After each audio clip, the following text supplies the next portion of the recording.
ఈరోజు జరిగిన ఉగ్రవాద దాడుల్లో జరిగినటువంటి సింధూర్ ఆపరేషన్ సింధూర్లో జరిగినటువంటి ఉగ్రవాదుల అటాక్లో భారతదేశం ఒక మంచి రిజల్ట్ని తీసుకురాగలిసింది.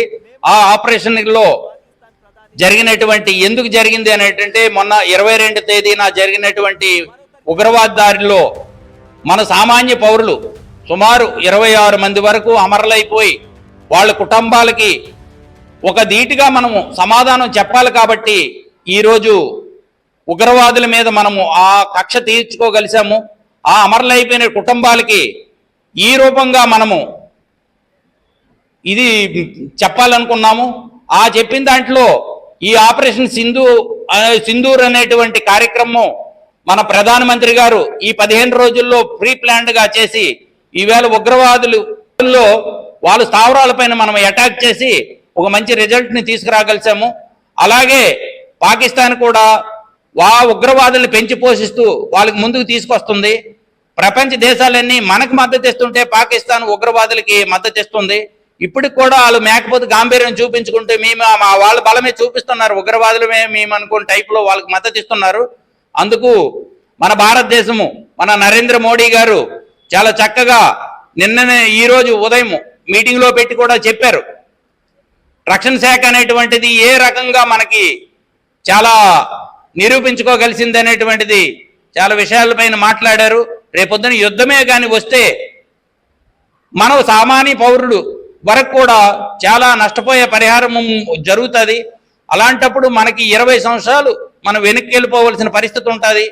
ప్రతి పట్టణం ప్రతి సిటీలో కూడా బాంబులు వచ్చి పడే 20 సంవత్సరాలకు మనము కోలుకోలేని పరిస్థితి ఉంటుంది. ప్రతి నిత్యావసర వస్తువులు కూడా ధరలు పెరిగిపోయి లేనిపోయిన ఇబ్బందులు పడతాం. కాబట్టి ప్రపంచ దేశాలు కూడా మనకి చెప్తున్నాయి, యుద్ధం రాకుండా ఉంటే మీరు సస్యశ్యామలంగా ఉంటారు, జాగ్రత్త పడతారని.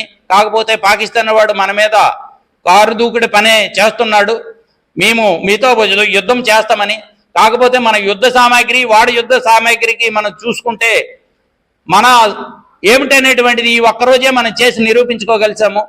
మనం ఎప్పుడైనా మనం విన్ అయ్యే పరిస్థితిలో మనం ఉన్నాం, కానీ వాడు ప్రపంచ పటంలో లేకుండా కూడా వాడిపోతాడు. రాబోయే రోజుల్లో భారతదేశం అనేటువంటిది చరిత్రలో మిగిలిపోద్ది, అంత బాగా మనము చేశామనేటువంటిది. దానికి మా మాజీ సైనికులను కూడా మద్దతిస్తున్నాం ఈ ఆపరేషన్కి.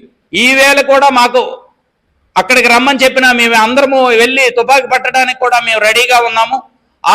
మాకు ఏ డ్యూటీలు ఇచ్చినా ఏవిచ్చినా మేము వెళ్ళి అక్కడ చక్కగా చేయగలం అనుకుంటున్నాం.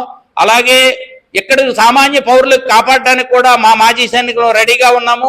అలాగే సైనికులు పనిచేస్తున్న సైనికుల కుటుంబాలకు కూడా మేము ఇక్కడ తోడుగా ఉంటాము. వాళ్ళు ఎందుకంటే బోర్డర్లో ఉంటారు, వాళ్ళ కుటుంబాలకు మేము తోడుగా ఉండి వాళ్ళకి ఏ లోటుపాట్లు లేకుండా చూసుకుంటాము మా మాజీ సైనికులు యూనియన్ తరఫున. అలాగే భారతదేశం మొత్తం కూడా మాజీ సైనికులందరూ నడుం బిగించున్నారు.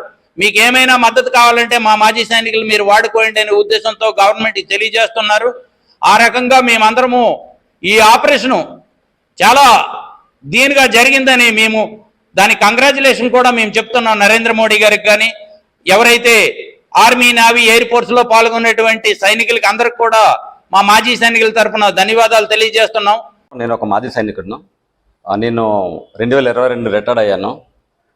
అన్నిటికంటే గొప్పతనం ఏమిటంటే మనం పాకిస్తాన్లో ఉన్న 9 ఉగ్రవాద సంస్థలకి నష్టం చేసినందుకు నరేంద్ర మోడీ గారికి మరియు సిడిఎస్ గారికి, రక్షణ శాఖ మంత్రి గారికి, నెక్స్ట్ త్రివిధ దళాల సైనికులకి మరియు మన హోం శాఖ వారికి అంతమంది కూడా ఎక్స్-సర్వీస్ మెన్ తరఫున మేము ధన్యవాదాలు తెలియజేసుకుంటున్నాం. గొప్పతనం ఏంటంటే పాకిస్తాన్కి అందరిలోనే మోదీ చెప్పినట్టుగా देश के अंदर देश से बाहर नहीं देश के अंदर घुस के मारेंगे बोल के నినాదం చేసినందుకు నరేంద్ర మోడీ గారికి చాలా ధన్యవాదాలు. మరియు ఏ రోజు యుద్ధం జరిగినా సరే మేము అంతమంది కూడా మన దేశానికి దేశ రక్షణ కోసం మనం ప్రాణాలు అర్పించినా సరే మనం మన యుద్ధంలోనే పాల్గొంటాం. ఎప్పుడు కూడా ఏ విధమైన మాకు లెటర్ వచ్చినా, ఎప్పుడు లెటర్ వచ్చినా, టెలిగ్రామ్ వచ్చినా, కాల్ వచ్చినా, ఏ విధమైన మా న్యూస్ వచ్చినా సరే మేము బోర్డర్లోనికి వెళ్ళడానికి రెడీగా ఉన్నాం. నెక్స్ట్ మా సైనికులకి ఏ విధమైన లాజిస్టిక్ సపోర్ట్ కానీ, లేదా మెడికల్ సపోర్ట్ కానీ, లేదా మ్యాన్ పవర్ సపోర్ట్ కానీ, మా పౌరులకి మోటివేషన్ చేయడానికి కూడా మేము మా మాజీ సైనికుల తరఫున మా కుటుంబ సభ్యులం అంతమంది కూడా మా దేశ సేవ గురించి, మా సైనికుల గురించి హెల్ప్ చేస్తామని మరొకసారి నరేంద్ర మోడీ గారికి మరియు మా డిఫెన్స్ శాఖ మంత్రి గారికి విన్నవించుకుంటున్నాను.